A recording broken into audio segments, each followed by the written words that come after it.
우리는 어릴 적부터 같은 말을 반복해서 들어왔습니다. 정직하게 살아라. 있는 그대로의 자신을 보여라. 진심은 언젠가 통한다. 교과서에도 부모의 말에도 드라마의 결말에도 언제나 정직은 미덕으로 등장했습니다. 그래서 우리는 믿었습니다. 조금 손해보더라도 솔직하면 결국 사람을 얻고 언젠가는 보상받을 것이라고 말입니다. 하지만 이제 인생의 중반을 넘어 후반으로 접어든 당신에게 묻고 싶습니다. 그 믿음은 과연 당신의 삶을 어디로 데려왔습니까? 냉정하게 지난 세월을 떠올려 보십시오. 당신이 솔직하게 털어놓았던 고민들, 가난, 실패, 억울함, 가족 문제는 당신에게 존경과 신뢰를 안겨주었습니까? 아니면 저 사람은 늘 힘들어한다. 저 사람은 여유가 없다라는 보이지 않는 낙인을 남겼습니까? 대부분의 사람들은 후자일 것입니다. 이것은 당신이 잘못 살아서가 아닙니다. 세상이 그렇게 작동하기 때문입니다. 사회는 겉으로는 약자를 보호하는 것처럼 말하지만 실제로는 약해 보이는 사람을 가장 먼저 시험하고 가장 쉽게 소비합니다. 직장에서 늘 힘들다고 말하는 사람에게 중요한 프로젝트가 맡겨진 적이 있습니까? 인간관계에서 사정이 어렵다고 자주 말하는 사람 곁에 사람들이 오래 머무는 적이 있습니까? 거의 없습니다. 사람들은 본능적으로 안정감과 여유, 강함이 느껴지는 대상에게 끌립니다. 이것은 도덕의 문제가 아니라 생존 본능의 문제입니다. 중년 이후의 사회는 특히 더 냉정합니다.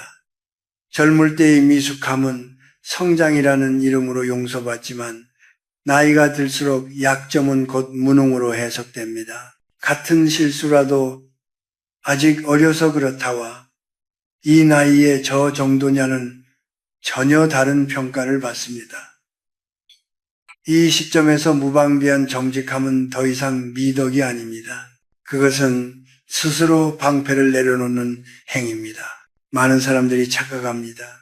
솔직함과 진정성은 같다고. 그러나 이 둘은 완전히 다릅니다. 진정성은 자신의 핵심을 지키는 태도이지 자신의 모든 상처를 공개하는 행위가 아닙니다. 진짜 강한 사람들은 말이 적습니다. 왜냐하면 굳이 설명하지 않아도 되는 위치에 있기 때문입니다. 반대로 늘 자신의 상황을 설명해야 하는 사람은 이미 방어적인 위치에 서 있는 것입니다. 여기서 중요한 질문이 등장합니다. 왜 우리는 굳이 말하지 않아도 될 것까지 말해버릴까요? 그것은 선해서가 아니라 두려워서입니다. 잊힐까봐, 무시당할까봐, 혼자 남을까봐 우리는 끊임없이 자신을 설명합니다. 나도 힘들다, 나도 사정이 있다고 말하며 존재를 증명하려 합니다. 하지만 세상은 그 외침을 연약함의 신호로 받아들일 뿐입니다. 나폴레온 힐은 성공한 사람들의 공통점을 하나로 요약했습니다. 그들은 자신을 신비롭게 관리할 줄 안다는 것입니다. 말이 적고 속을 쉽게 드러내지 않으며 언제나 한 수를 숨긴 채 행동합니다. 이것은 타인을 속이기 위한 기만이 아니라 자신을 보호하기 위한 지혜입니다. 전쟁터에서 갑옷을 입는 것이 비겁함이 아닌 것처럼 사회라는 전장에서 가면을 쓰는 것 역시 생존 전략입니다. 이제 당신은 선택의 기로에 서 있습니다. 계속해서 착한 사람으로 남아 모든 패를 먼저 보여줄 것인가? 아니면 인생 후반전을 위해 전략적으로 자신을 관리할 것인가? 이 선택을 회피한 사람들은 늘 같은 결말로 향합니다. 왜 나는 늘 손해만 볼까라는 후회입니다. 반대로 이 진실을 받아들인 사람들은 어느 순간부터 대우가 달라집니다. 말하지 않아도 존중받고 설명하지 않아도 기회가 찾아옵니다. 지금부터의 이야기는 거짓말을 가르치기 위함이 아닙니다. 당신을 약하게 만드는 오래된 신념에서 벗어나 존엄을 지키는 법을 알려주기 위함입니다. 이 냉정한 현실을 직시하지 못하면 인생의 후반전은 전반전보다 더 외롭고 가혹해질 수밖에 없습니다. 하지만 이 사실을 받아들이는 순간 당신은 더 이상 무방비한 존재가 아닙니다. 그렇다면 왜 우리는 알면서도 계속해서 자신을 드러내고 무너지는 선택을 반복할까요? 사람들은 흔히 의지의 문제라고 생각합니다. 참아야 하는데 말을 해버렸다고, 약해져서 그랬다고 자책합니다. 그러나 문제의 핵심은 의지가 아닙니다. 그것은 훨씬 더 깊은 곳, 당신의 무의식에 자리 잡은 오래된 구조 때문입니다. 당신의 내면에는 아직도 위로받고 싶어하는 아이가 살고 있습니다. 나이는 들었고 책임은 늘어났지만 마음 한편에서는 누군가 내 고생을 알아주기를, 내 억울함을 이해해 주기를 간절히 바라고 있습니다. 그래서 힘든 일이 생기면 술잔을 기울이며 혹은 전화기 너머로 혹은 메시지 몇 줄로 자신의 상처를 꺼내 보입니다. 그 순간만큼은 가슴이 가벼워지기 때문입니다. 하지만 그 대가는 생각보다 훨씬 큽니다. 당신이 하소연을 시작하는 순간 관계의 무게추는 미묘하게 기울어집니다. 겉으로는 상대가 고개를 끄덕이며 공감하는 것처럼 보이지라도 무의식에서는 비교가 시작됩니다. 그래도 나는 저 사람보다는 낫네. 이 비교는 아주 짧은 순간에 아주 조용히 이루어집니다. 그리고 그 순간부터 당신은 동등한 존재가 아니라 조금 아래에 있는 사람으로 재분류됩니다. 이것은 인간의 잔인한 본능입니다. 실제 사례를 하나 떠올려 보십시오. 사업이 힘들다고 자주 털어놓던 사람과 힘든 기색 없이 조용히 자기 일을 해나가던 사람 중 누가 더 많은 제안을 받았습니까? 가족 문제를 주변에 상세히 이야기하던 사람과 늘 가정이 안정된 것처럼 보이던 사람 중 누가 더 신뢰받았습니까? 결과는 거의 항상 같습니다. 사람들은 문제를 가진 사람을 돕기보다는 문제없는 사람 곁에 머물기를 원합니다. 여기서 많은 사람들이 반박합니다. 진짜 친구라면 내 힘듦을 들어줘야 하는 것 아니냐고 말입니다. 그러나 현실은 냉혹합니다. 대부분의 관계는 생각보다 훨씬 조건적입니다. 특히 나이가 들수록 관계는 정서적 교류가 아니라 에너지 교환이 됩니다. 당신과 만나고 돌아온 뒤 상대의 기분이 무거워진다면 그 관계는 오래가지 못합니다. 아무리 오래된 인연이라도 예외는 아닙니다. 유유상종이라는 말은 도덕적 경고가 아니라 통계적 사실에 가깝습니다. 늘 신세 한탄을 하는 사람 주변에는 같은 이야기를 반복하는 사람들만 남습니다. 처음에는 서로 위로하는 것 같지만 결국에는 아무도 앞으로 나아가지 못한 채 그 자리에 묶입니다. 반대로 자신의 어려움을 감추고 앞으로의 그림을 보여주는 사람 곁에는 가능성과 기회를 이야기하는 사람들이 모입니다. 이것이 계층을 가르는 보이지 않는 경계입니다. 우리가 불필요하게 말해버리는 또 하나의 이유는 존재 증명의 욕구입니다. 나 여기 있다. 나도 힘들게 살고 있다는 신호를 보내지 않으면 사라질 것 같은 두려움입니다. 하지만 역설적으로 사람들은 가장 조용한 사람을 쉽게 잊지 않습니다. 말이 적은 사람에게는 해석의 여지가 남고 그 여지는 곧 무게감이 됩니다. 반면 모든 것을 설명해버린 사람에게는 더 이상 궁금할 것이 없습니다. 기억하십시오. 세상은 당신의 사정에 큰 관심이 없습니다. 관심이 있는 것은 오직 하나, 당신이 어떤 에너지를 풍기느냐입니다. 약함을 반복적으로 드러내는 순간 당신은 스스로를 먹잇감의 위치에 놓게 됩니다. 사기꾼과 기회주의자들이 가장 먼저 다가오는 대상이 바로 이 유형입니다. 외롭고 말이 많고 자신의 불안을 숨기지 못하는 사람입니다. 이제 이해해야 합니다. 당신이 무너졌던 이유는 선에서가 아니라 스스로를 보호하는 법을 배우지 못했기 때문입니다. 그리고 그 보호는 침묵에서 시작됩니다. 말하지 않는다고 해서 거짓이 되는 것은 아닙니다. 말하지 않는 것은 선택이며 전략이며 성숙함입니다. 이 사실을 받아들이는 순간부터 당신은 더 이상 관계의 희생자가 아닙니다.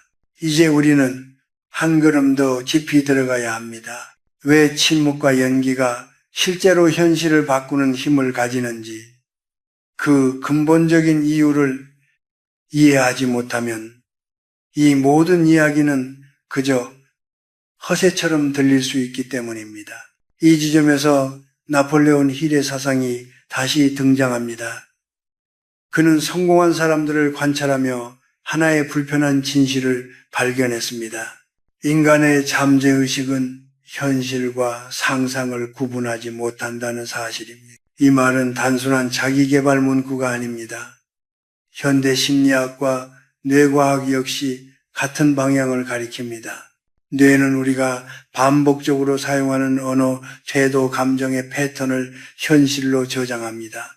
당신이 하루에도 몇 번씩 나는 힘들다, 나는 안 된다, 이제 늙었다 라고 말할 때 뇌는 그것을 객관적인 사실로 받아들이고 그에 맞는 행동과 선택을 자동으로 만들어냅니다. 이것이 바로 실패가 반복되는 이유입니다. 반대로 아직 이루어지지 않은 상태라도 마치 이미 그런 사람인 것처럼 행동하면 뇌는 혼란을 느끼기 시작합니다. 그리고 이 혼란을 해소하기 위해 현실을 행동에 맞추려는 방향으로 조정합니다. 이것이 연기가 현실을 바꾼다는 말의 과학적 배경입니다. 나폴레온 힐은 이를 확고한 믿음의 법칙이라 불렀고 현대 심리학에서는 자기 충족적 예언이라 부릅니다. 우주는 거울과 같다는 말이 있습니다. 다소 추상적으로 들릴 수 있지만 사회적 현실에서는 매우 구체적으로 작동합니다. 당신이 불안한 눈빛으로 사람을 대하면 상대는 그 불안을 감지하고 조심하거나 경계합니다.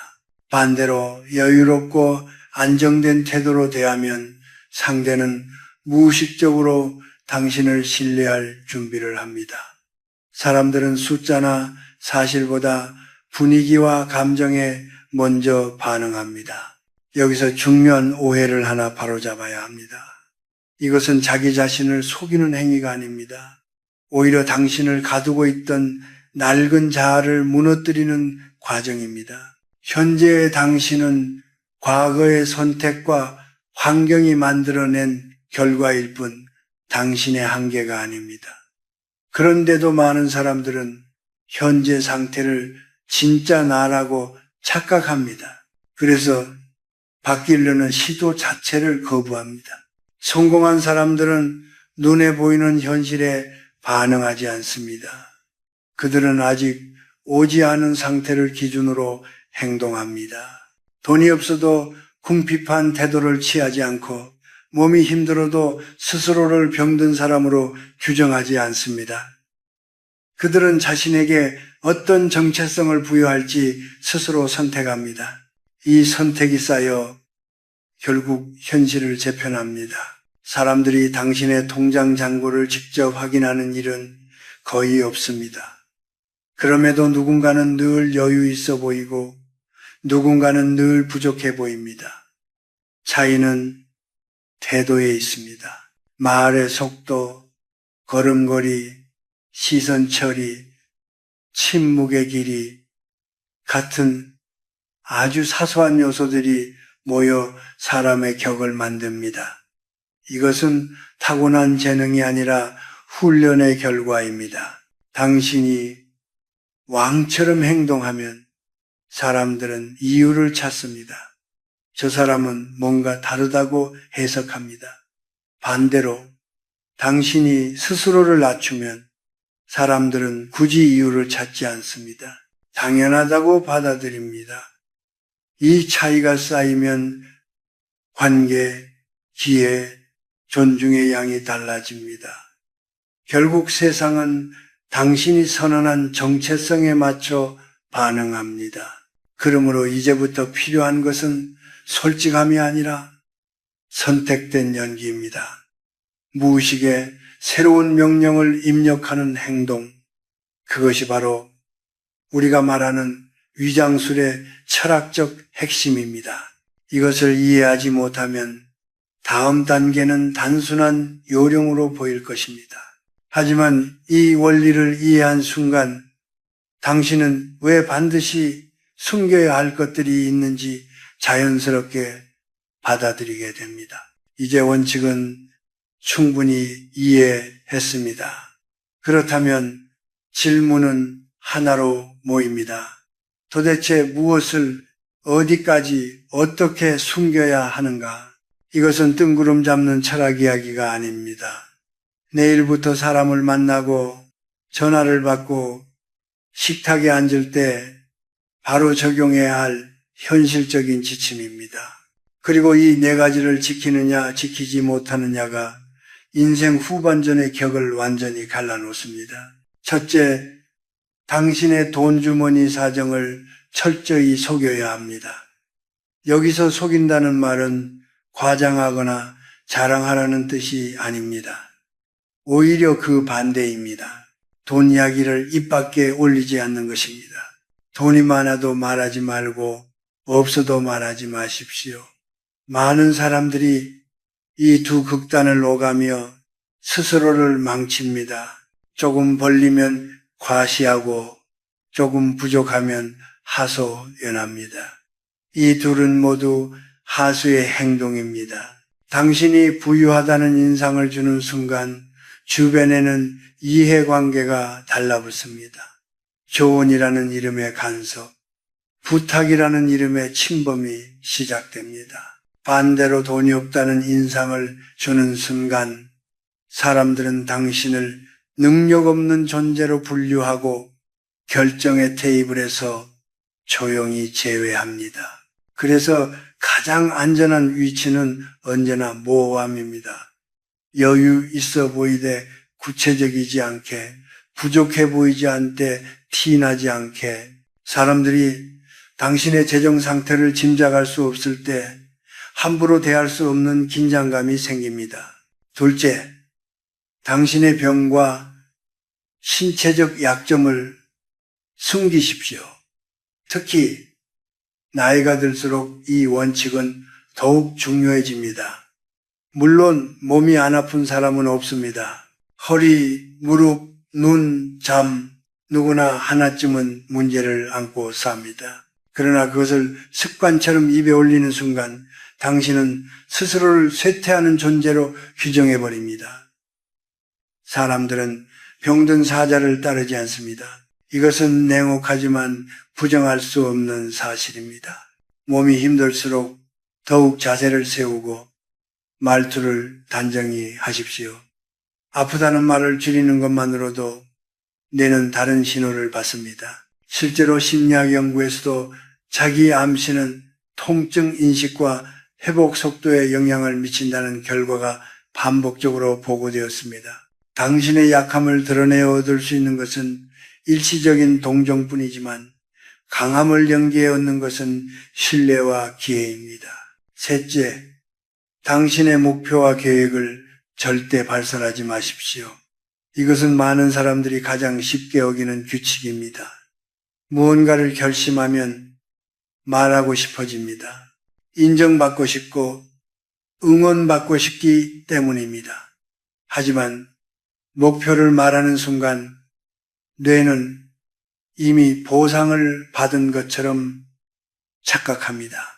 그래서 행동의 에너지가 약해집니다. 더 큰 문제는 외부의 반응입니다. 당신의 계획을 들은 사람들 중 일부는 진심으로 걱정해 줄 수도 있습니다.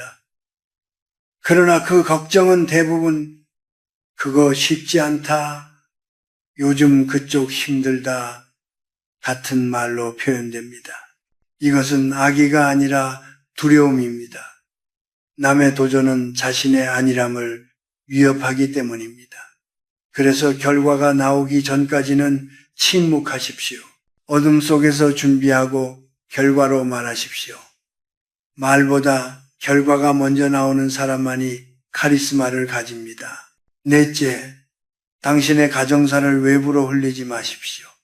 배우자의 단점, 자식의 문제를 타인에게 이야기하는 순간 당신의 가정은 구경거리가 됩니다. 사람들은 공감하는 척하지만 돌아서서는 이야기의 재료로 소비합니다.